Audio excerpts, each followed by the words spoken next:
Welcome to another episode of Waves of Wisdom. In this episode, with me is somebody who is very close to me, not as a friend, but as a teacher. She has been my teacher in my journey in my ICF training.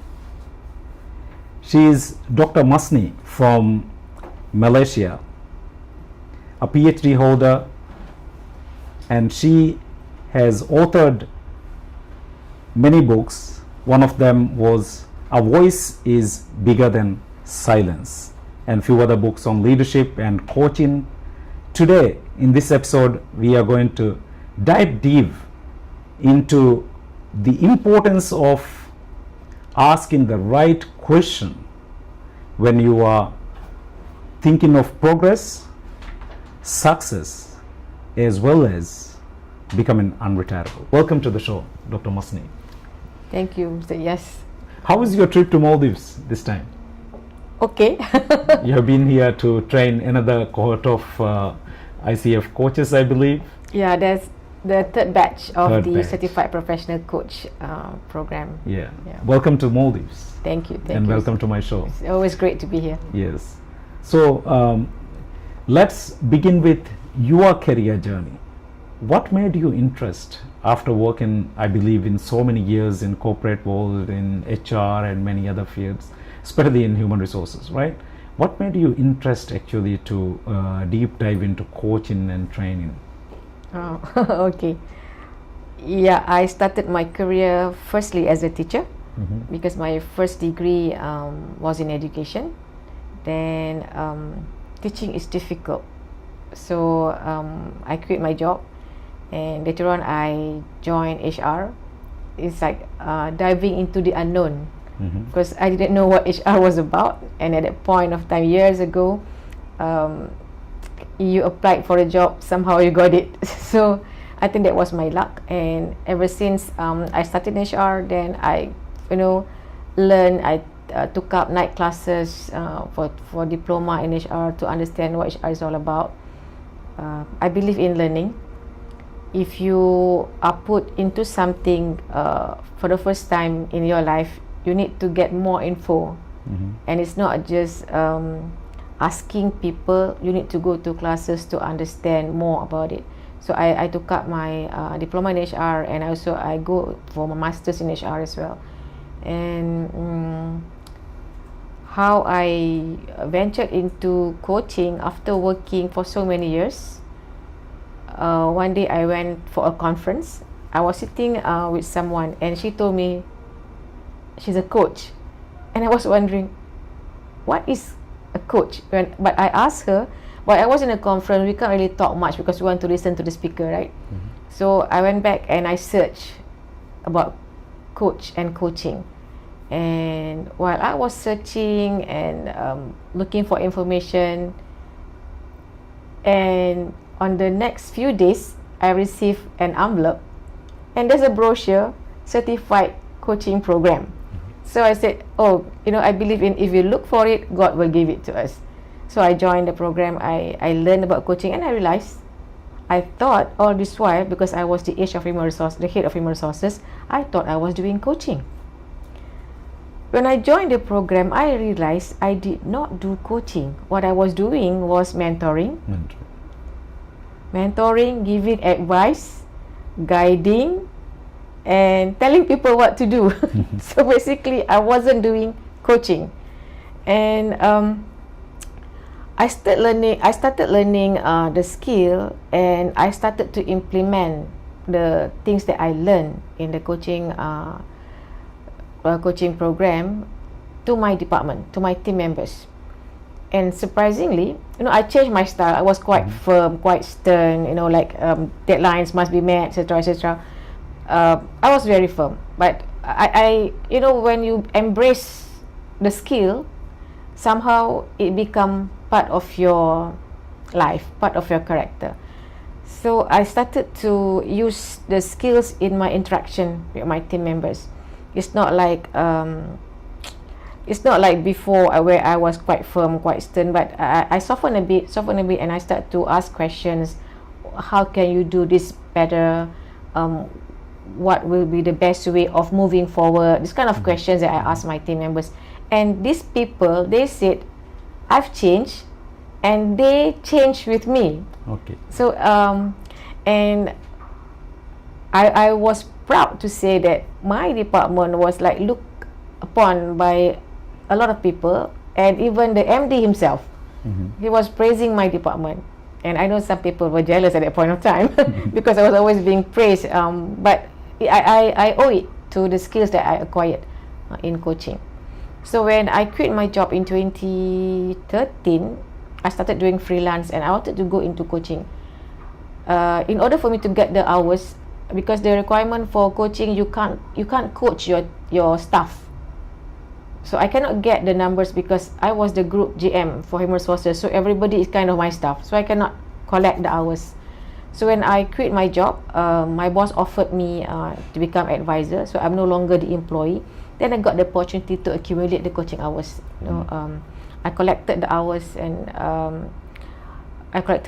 and hence I got my ACC.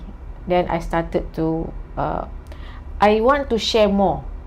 It's a good thing, and I shouldn't be greedy to hold it to myself. So I said, what can I do? So I started to do the modules for the program, because I want to have more people learn the skill. Then I got my program approved and accredited by International Coaching Federation to conduct the certification. And when you ask about the power of asking questions, okay, in coaching is mostly about asking questions, and it is interesting because you don't guide anymore. You don't tell people what to do anymore. Then I realized if we tell people what to do, they don't like it. So it's time to inspire. It's time to empower, and that's what coaching does. You when you ask good questions, people will think. So by asking good questions, people start to think.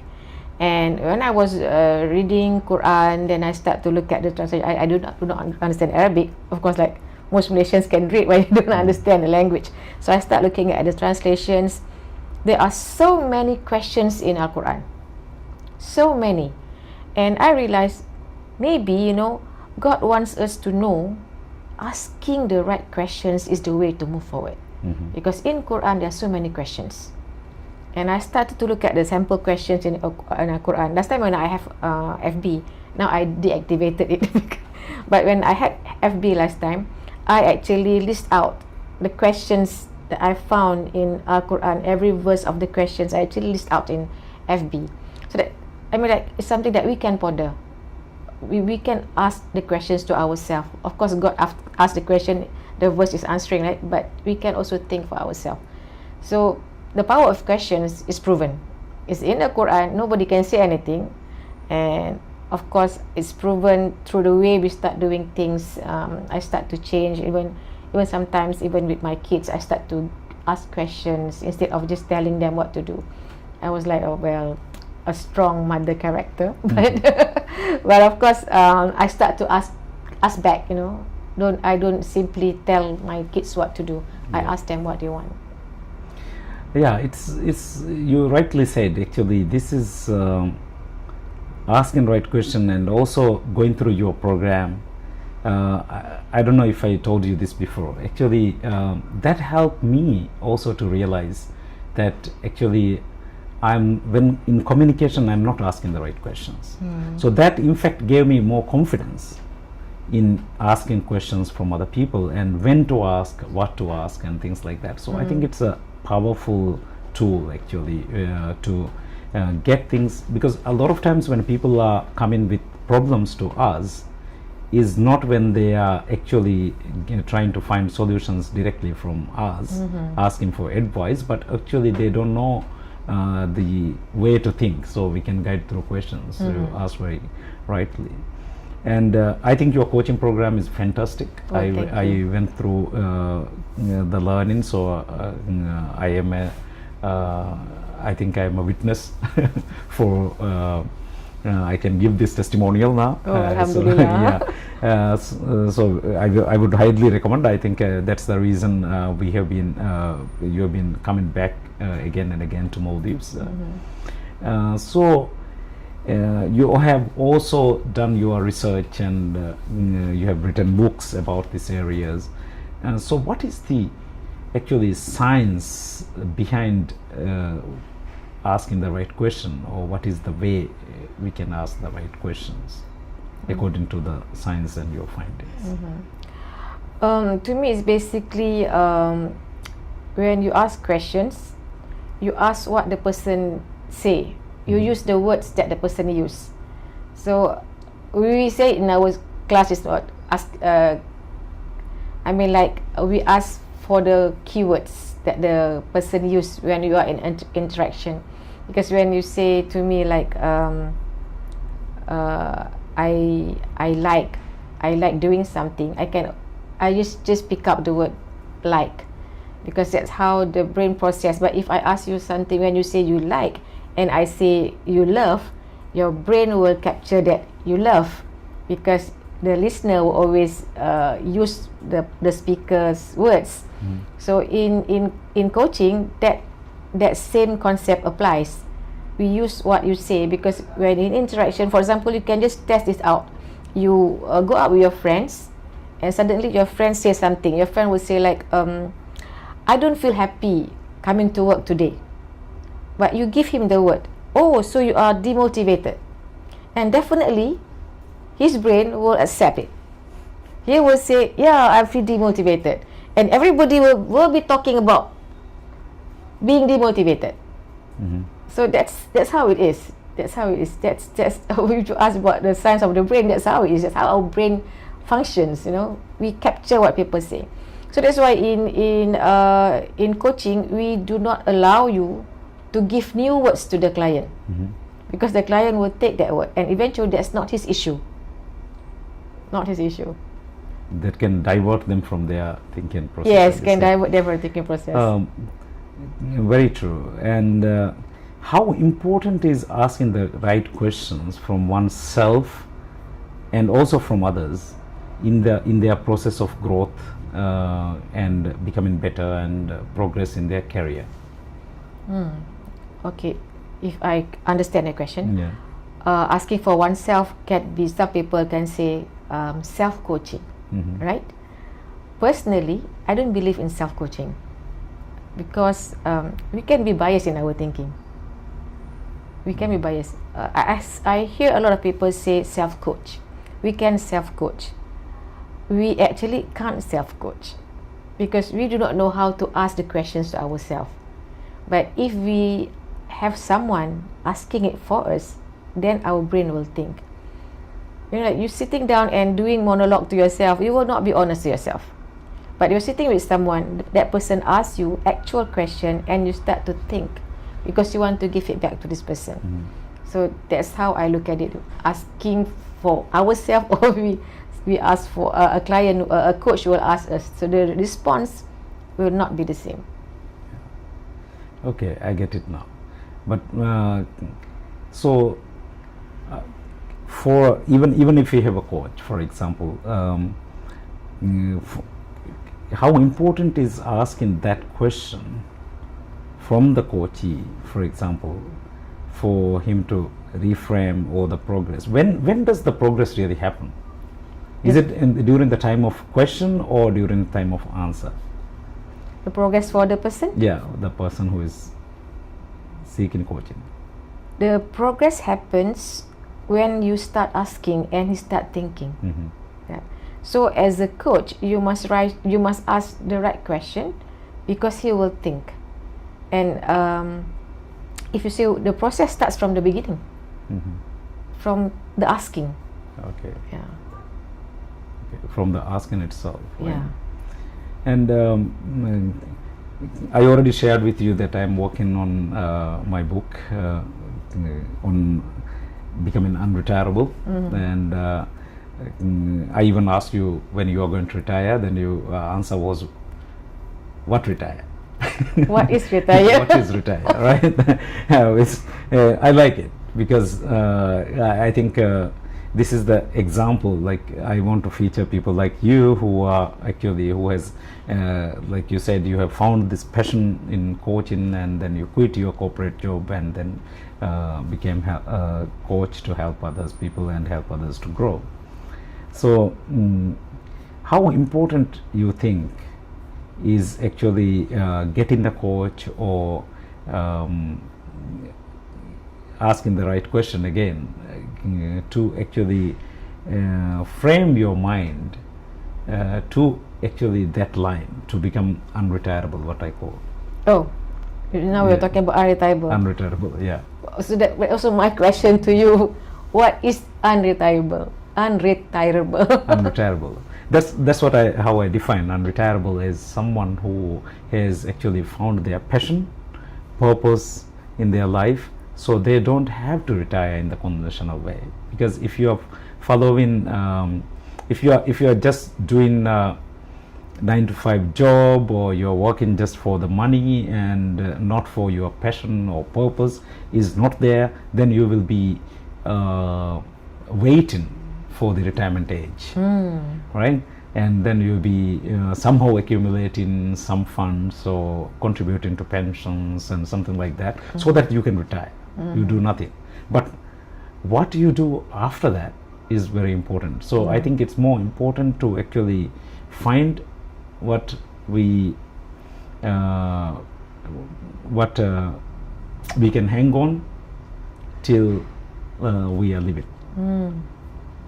I think that's what retirement is.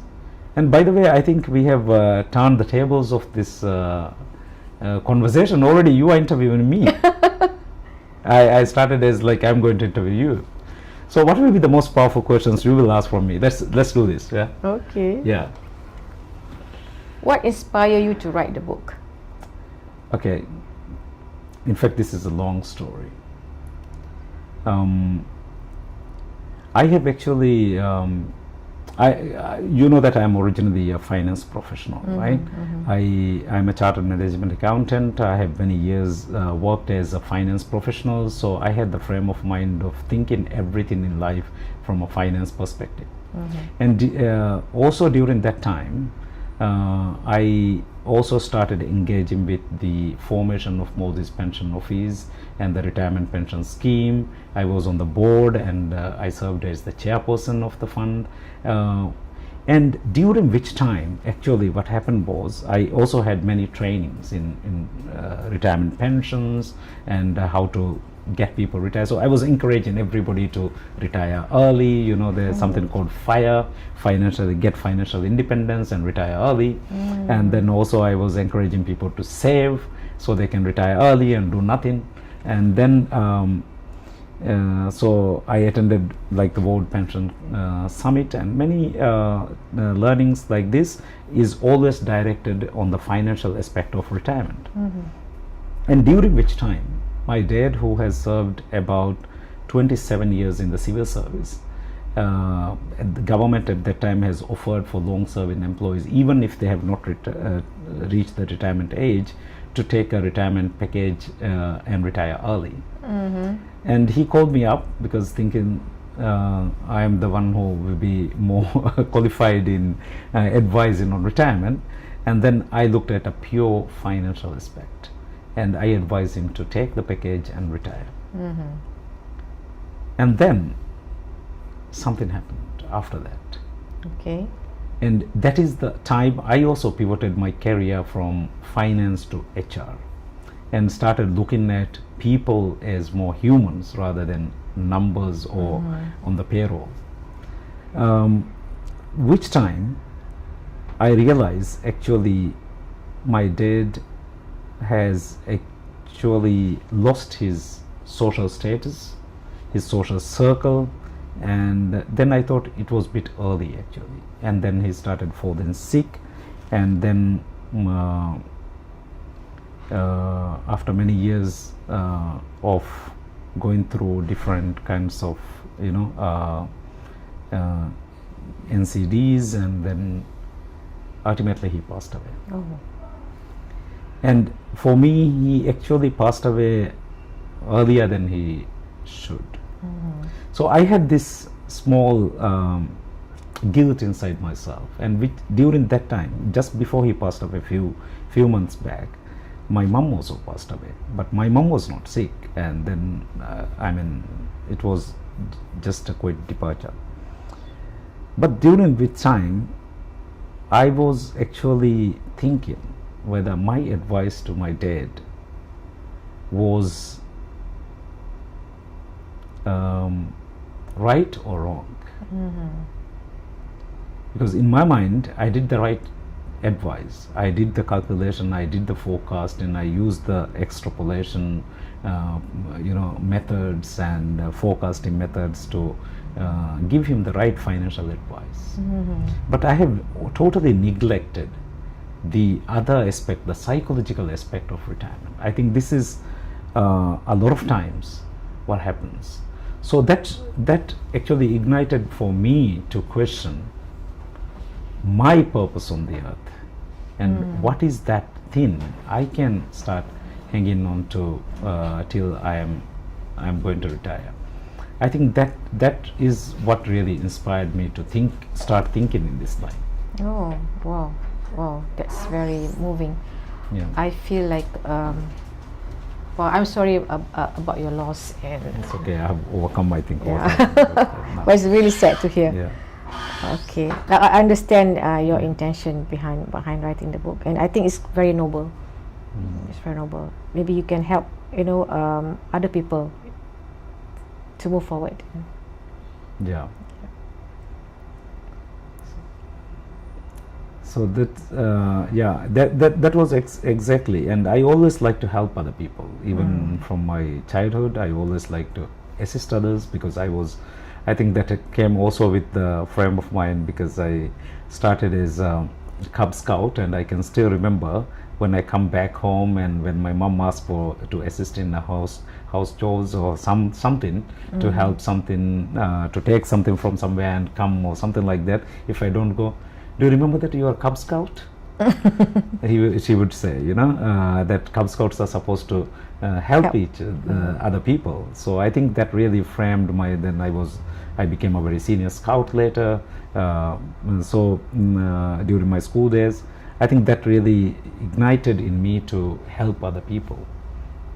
And you very rightly said, and that in that moment in my life, that was a few years before COVID, and I was thinking what I can do which I will be more passionate, as well as something which I can help others. So that is where I actually was exploring my possibilities, and I came across a profession which I haven't heard before, called professional speaking. And that thought process led to accidentally me meeting Afif and and start talking about forming a professional speakers association in Maldives, and then I came to realize that he's already a practicing speaker, and then so it really motivated me, and then we formed the Professional Speakers Association, and I think that is how all that journey came in last 6 years. And actually end of last year I was thinking, okay, actually what is the reason why actually I started my journey, and how I can help others to become what I also thought. So when I was thinking about this process, I came up with this, always it comes back to retirement. Because someday I also have to retire. And I advise my dad to retire, and then I advise many other people to retire. And I was in the process of forming the retirement pension scheme and everything. And then I realized it's not only about money. There's more to retirement than just money. So I need to get this message around. I need to tell people that there's more to retirement than actually just becoming financially independent. That's interesting. I just have a question. I know it's your interview, but how do you plan to do all this? By writing a book, yes, But what else? I think this itself, I have been recording these podcasts. So this is, I think, the 15th episode of our podcast. Okay. I started an international podcast because I want to send this message across the globe. So one way is, of course, this will lead to, I'm writing the book, so when the book come out, I think I can reach a wider audience. And also a book is always something which which can record history and which can freeze history in a book, right? So even if someday, after many years after I'm gone, still the book will be there to guide people, right? Okay. And also you ask how, and one of the ways is, of course, and that led me to form my purpose. So one of the things which I came up always was, what can resonate with me, what energizes me to do, and one of those was like helping other people, like I said earlier. And then helping people to do what? Yeah. Is it for them to become financially independent because I'm a finance person, or is it because helping them to learn a skill or something like that? Then I realize I should be helping people to grow themselves, become better versions of themselves. And when I was actually thinking about that, only MAP came up with this course on ICF coaching. And when I read more about coaching, like you said, I realized coaching is a powerful tool to help individual person to actually become a better version of themselves. Yeah. So that's how it came about. Okay. All right. So when will this book be published? Inshallah, I'm thinking at least early part of next year. Oh, okay, great. Actually, I launched this podcast in India in February. This year February. So I told my friends back in India, most probably India Professional Speakers Association event, but not necessarily the date is set in stone, but hoping to actually release it early next year. Early next year. Yeah. Okay. Right. Great. Yeah. Do you have any other questions for me? Now I think the interview has done. You are interviewing me now. Yeah, because it's kind of interesting. Yeah.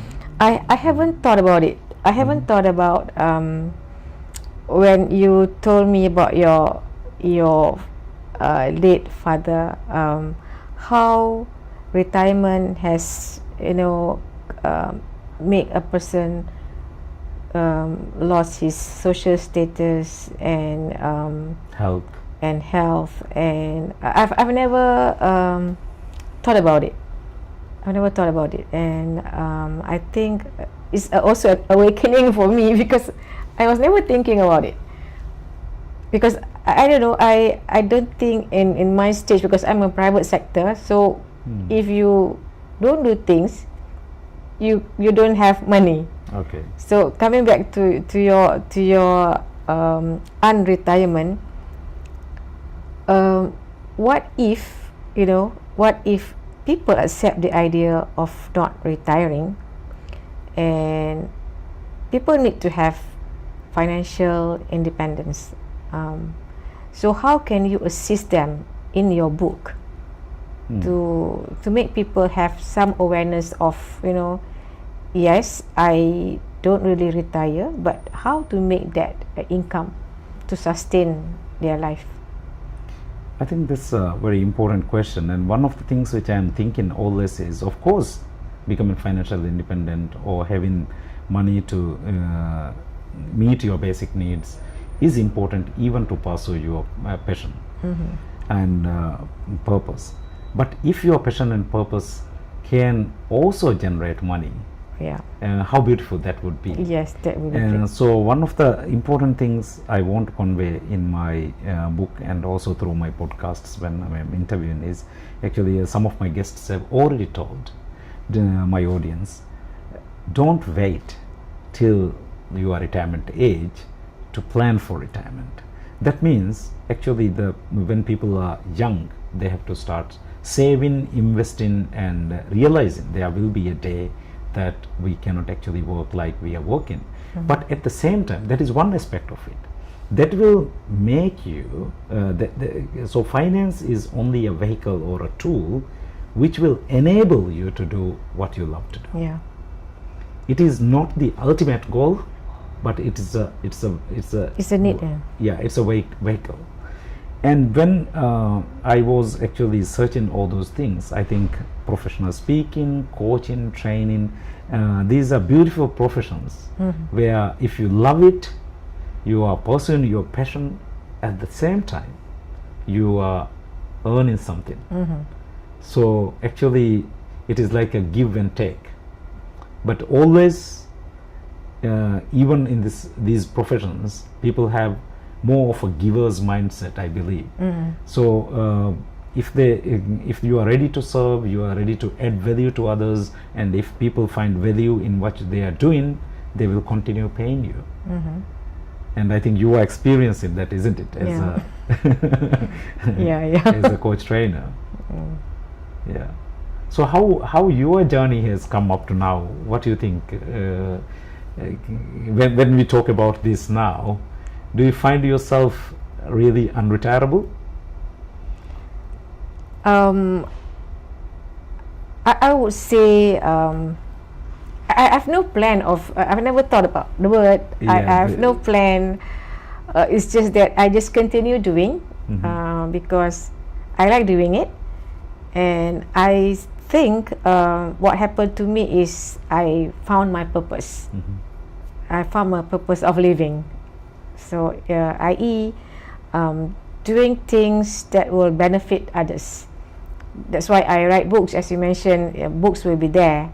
So, my journey from holding a high position in organization, my salary was higher than what I get now. Because I didn't really go out and go after businesses or anything. I also even refused to do some work for clients, not for clients, for potential clients, because I don't believe in what you want me to do. So, to that extent, because a client called me up and met me and asked me to help them to do retrenchment package. I don't believe retrenching people is what I have never believed in that. So I don't want. I said I don't want to help you in this. You better find someone else. I mean, like, you can pay that person how much you want. I'm not interested, because that is killing livelihood. Retrenchment, you see, like retiring people, in a nicer word, is killing the livelihood of others, and I don't want to be a part of it. So if you talk about the journey, it is fulfilling emotionally, but in terms of financial, I don't get as much as I get when I was working, but I'm okay, because at this age, not everything is about money. It's about I have enough, and my enough will not be the same as your enough, and will not same as other people's enough, but I have enough, and I know when to spend and when not to spend. So coming back to the journey, it's not an easy journey. It's not an easy journey, but it's a fulfilling journey. Yeah, it's, you rightly said, when somebody finds their purpose, it becomes really fulfilling. And one thing I have noticed is, once you really identify that, the whole universe and comes together, I think, to actually make you, and also you keep on praying to God, and then it becomes your prayer of the heart at the end to actually to drive that purpose, and then, like a magnet, you keep on actually going in that path, isn't it? Yes. It's quite magical when I reflect back last 6 years of my journey as a professional speaker even. Yeah, I believe in prayers. Yes. I believe in prayers, and just to share with you, when I start doing my business, most of my clients, I do not have sales team. I may have soon, but I don't have. But most of the jobs I get through connection and recommendation. and even my ex-bosses hire me back and then to do work for them. So I believe it's prayer, and God knows that we want to do good. So I think that helps. I think that helps. Prayers really help. Some people don't believe in it. So we have been talking about asking the right and most powerful questions. What is that one question you would ask from someone who is actually struggling to figure out their purpose or their passion? Because a lot of people, because even I went through this during med career, there are times like where we don't want to continue anymore, or we question whether what we are doing is right or wrong, you know. And so when somebody is in this situation, what would be the question you ask? I would always, I believe in the power of heart. Yeah. Although I teach coaching is about thinking, so I also have another coaching program about resilience. Resilience. So based on science, the heart that sends signal to the brain. So if your heart is okay, your brain is okay. So if a person is struggling in terms of anything, he has to align his heart and his thoughts. So my question is always about what you feel. It's not about what you think, you know. So how would you feel? How would you feel if you accomplish this? And how would you feel if you want to do this? Because end of the day, it's always about how you feel. So if a person is struggling, I don't know what about the struggle, but the question is always like, what does your heart tells you to do? What does your heart tell you to do? And then you will find your answer. Yeah, I think that's quite interesting perspective, because a lot of times we used to ask people, what do you think? Yeah. And I am one of them who always ask. When somebody asks me something, I even ask back, what do you think? And I still remember during our training, it became like a fun exercise even, right? When we I don't think. when you tell us, hey, don't think. Whenever somebody says, I think, right? Yeah. I think that really helped actually to reframe the way we are thinking actually, rather than from thinking to feeling, what you said, right? So then if somebody can say that, what do somebody have to do actually, to what they have to feel to ensure that this is what they like to do, or what their passion is? What do they have to feel? What they have to feel, like they have to feel at peace in their decision. Because if they are not at peace in their decision, there will be a problem. Because I go back to hadith, in our hadith, like there's a meat in our body. If it's spoiled, the entire body is spoiled. And that meat is the heart. So the importance of feelings and taking care of our feeling, to me, is very important. And no matter how brilliant you are, but if you are sick inside, you have jealousy, you're not happy, you hate people, that will make you sick. And this signal from your heart was sent to your brain to do bad things. So we have to make sure that it's clean, it's pure, and by answering, if we are at peace with our decision, then we won't make the wrong decision. That's what I believe. So it's very important to be at peace, right? Yeah. So even regarding finding the purpose or passion, when we try that out, if we are at peace, then can we say that it is like something we can hold on, right? Yeah. So that is this is kind of a litmus test. Yeah. For finding finding whether this particular thing which we are doing aligns with our why or our purpose, right? Yes. And you might be very passionate about doing something, but if by doing that, if you are not at peace, I Yeah. think It will then not. it is your passion not aligned with your purpose. Okay, that's a new way of thinking for me. Actually, I haven't thought about that before. So, Dr. Masni, if you have to go back and tell your younger self, To what age? to maybe during the time of mid-career, Mid-career, okay.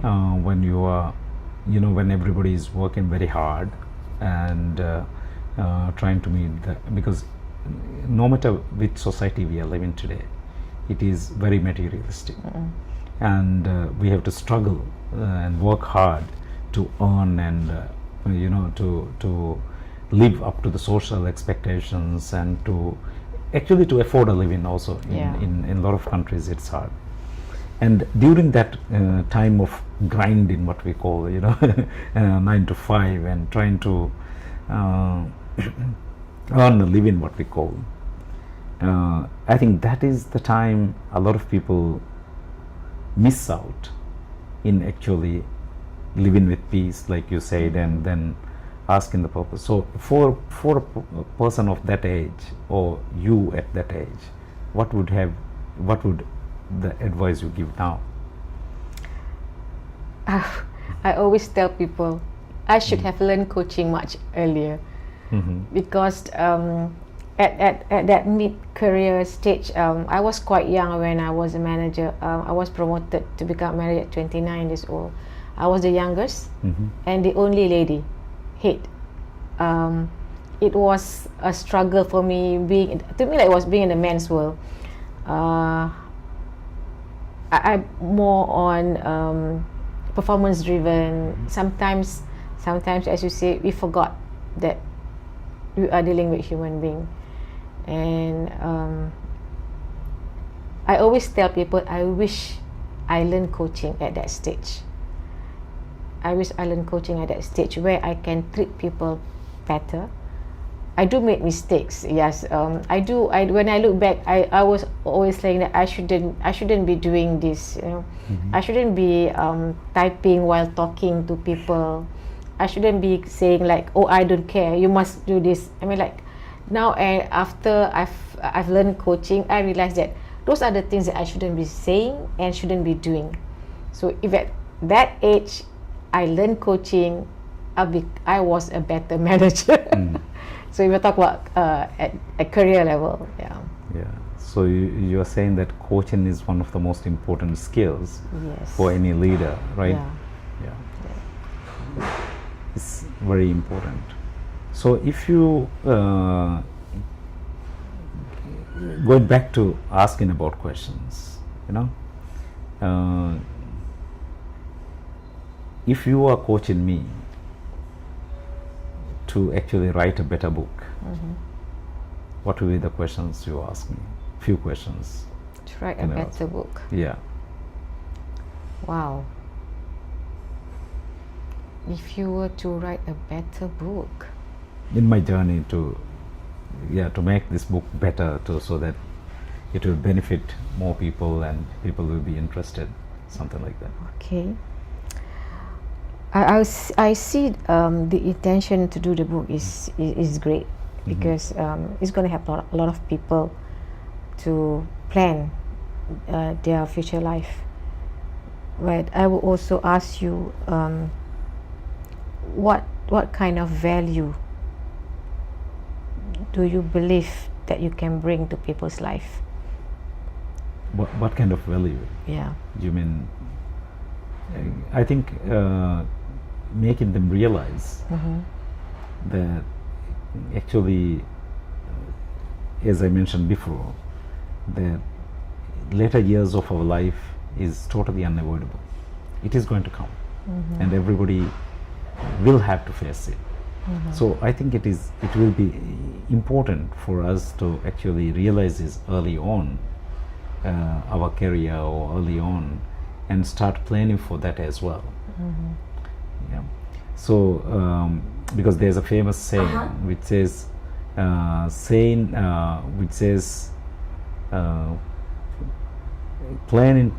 faith into plan is actually planning to fail. I think this is the reason a lot of people actually, even because some of the aspects I'm also trying to bring out is not only about financial, but also about the health aspects, being careful from early on, and because there's even studies, Harvard studies, which says if it is more likely that somebody will live extra years more healthier if they are not abusing alcohol and drugs and things like that, and taking care of their body and eat in the right amounts and things like that. All these are, I think, important for them to actually live a happy and a healthier life and giving back to the society at a time when they should be active and more wise, and when they have more wisdom. I think that's the reason I call this podcast Waves of Wisdom. Okay, Yeah. but it's a lot, you know. Yeah. It's a lot. Talking about financial, about health. Yeah. Yeah. So your focus about this book, what would it be? That the ultimate target will be, I think, for people to become unretirable, to realize, people to adopt what I call an unretirable mindset. So it's about mindset. Mindset as well, and also practical tips. So mindset to practical tips, what they can actually do so that they become unretirable at the end. So it is like once somebody adopt that mindset, whether they realize or not, like when I asked you today before this our interview, when are you going to retire, and you said, what retire? Yeah, so that means you haven't even thought about it, or in your mind there's nothing like retirement. So that means you have always planned to actually continue doing what you are doing now till your last day. Isn't it? Hope so. I never thought about it. Yeah. Yeah, I never thought about it. Yeah. So I think that would make me happy if people actually adopt that mindset, and then they live by some principles, because these are not rocket science. These are things which has been told by many religious scriptures. There are things which has been told by many wise people. There are many philosophers or psychologists or experts in these areas who have done studies, and also people who have lived to that, and people are happy. Like there are, in some societies, there are people who are living almost up to 100 years, and they are very active and very social and very happy, and I think that is the kind of role models we should always look at. Yeah. Dr. Mahadi. Yes. 100. Is it? Yeah. Okay. So in your coaching journey, do you come across people who are struggling to in this phase of their life? So far, no, because most of them are actually still working. They are in leadership position, and most of them are talents in organizations. So so far, not yet. They always want to become better and perform better. Yeah. In And their current role, right? my clients, I don't have government staff as my clients. I think if government, they have this retiring, and they will get pension and everything. So most of my clients are from private sectors. Yeah, it's not only public sector, but even in private sector, in so many countries, there's a compulsory retirement age. Yeah, retirement age, yes. Yeah, and also even in the private sector, I think this because our education system and the social system and economic system has been designed from the industrial age to actually work hard, study, work hard during mid age, and retire at the later years and do nothing. And You know, I mean, that is kind of narrative what we have been told. I can share for with you many about years. my husband. Yes, please. My husband, he wants to retire. He wants to retire this year. Okay. And I was like, I don't really interfere. He doesn't interfere in what I do. Okay. So I don't interfere in what he does. Anyway, I just know that I'm going there, okay, just take care. So I never bother about his work as he mine. But I think last year he told me he's going to retire this year. Okay. And I was kind of worried, you know, what are you going to do? I mean, like, I still want to go out and do things. If he retires, he will stay at home, and I'm sure he's going to make my life difficult. So I asked him, and when he kept telling me, I want to retire next year, you know. So I asked him, okay, you want to retire, what are you going to do? He said he wants to do gardening. He wants to do gardening, he wants to relax. So I asked him again, you know, how long do you want to do gardening? And he said, oh, forever. I said, how big is our garden? And he just kept quiet. So I said, can I suggest to you, if you want to do gardening, might as well you buy an orchard and sell the fruits, sell the flowers, because you like our space is quite small, and you want to do gardening. How much flowers or how much plants can you plant? And he kept quiet. And I said, so how long do you want to relax? He looked at me like,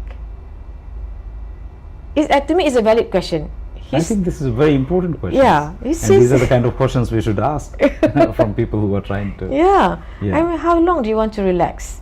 And he looked at me like, I know what to do with my life. He said.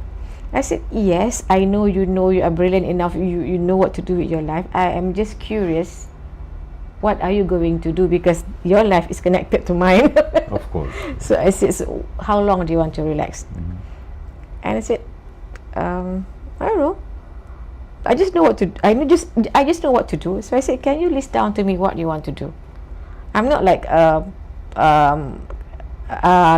trying to scold you or trying to change your mind. I just want to understand. Coaching him. Yeah, it was indirectly. Okay, yes. I was like, I just want to understand. Okay. I just want to understand what are the things that you want to do. One, you say you want to do gardening. One, you say you want to relax. What else do you want?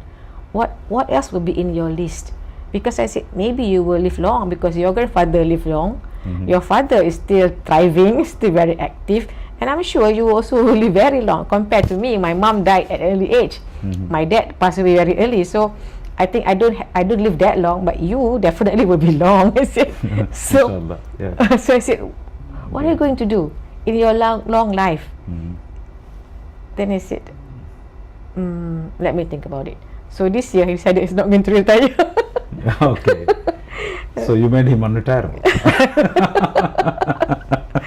So I mean, like, we have to have these questions. You know, you are so excited because when you have a lot of work to do, you feel you want to retire. You are overwhelmed. Yes, you're tired. You want to retire, but when you do retire, what are your plans? Your life does not end when you retire. You have more time. You know, before you retire, you work like 8, 10 hours or 12 hours per day, or 24 hours for some people. But after you retire, that 8 hours, 10 hours will be yours alone. Yes. So what are you going to do? True. What are you going to do? And somehow, since we are in private sectors, you need to make some income. It's not be like a lot of money, but at least to sustain your daily expenses. You know, that's all. But so, what are the things that you're going to do? And because of these questions, he decided that he's not going to retire. So this year he changed his car. So that's a very, very, I think, important story for us to realize. And this is what exactly my questions also. It's not what I am trying to tell people is not necessarily you continue doing what you are doing. I am a chartered management accountant by profession. At the start of my career, I was into accounting, and then I kind of enjoyed it when I was doing it, and I was well recognized even within the industry as somebody who has a good in-depth knowledge of hospitality accounting and how does it works.